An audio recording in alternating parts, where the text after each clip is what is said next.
বাংলাদেশে অতীতে যতগুলি নির্বাচন হয়েছে সর্বোচ্চ নিরাপত্তা বেষ্টনীর মধ্যে এবারের নির্বাচনটা অনুষ্ঠিত হচ্ছে। আমি এ পর্যন্ত 5টা কেন্দ্র পরিদর্শন করে আসলাম। প্রত্যেকটা কেন্দ্রেই জামাতের এজেন্ট আমি পেয়েছি। তা আমার ইউনিয়নে যদি জামাতের এজেন্ট থাকে তাহলে আর বাকি 16টা ইউনিয়নে এজেন্ট থাকবে না, এটা সম্পূর্ণরূপে একটা মিথ্যা এবং অসত্য কথা।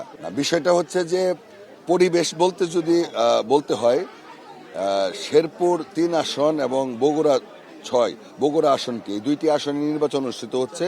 তা আমার বিশ্বাস যে বাংলাদেশে অতীতে যতগুলি নির্বাচন হয়েছে সর্বোচ্চ নিরাপত্তা বেষ্টনীর মধ্যে এবারের নির্বাচনটা অনুষ্ঠিত হচ্ছে।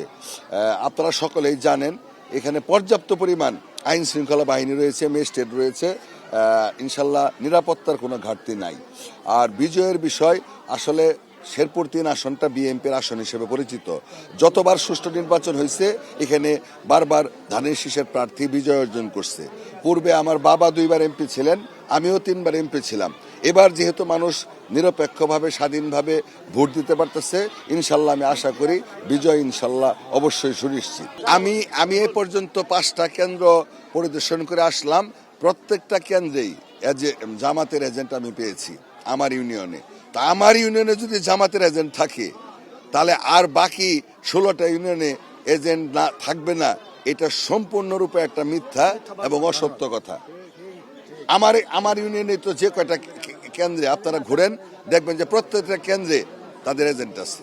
আসলে বিষয়টা হইতেছে গ্রামের লোকজন এরা কিন্তু অতটুকু সঠিকভাবে তাদের ধারণা নাই কারা ভোটার না। তো এখানে অনেকে দেখা যায় অল্প বয়সী ছেলেরা উৎসব করার জন্যই কেন্দ্রের আশেপাশে থাকে, ভোট দেওয়ার চেষ্টা করে। এটা অতীতেও ছিল। তবে আমার বিশ্বাস যেহেতু পুলিং প্রিজাইডিং তারা যারা আছে, আমার বিশ্বাস যে তারা যাচাই বাছাই করেই তো ভোটটা নিবে।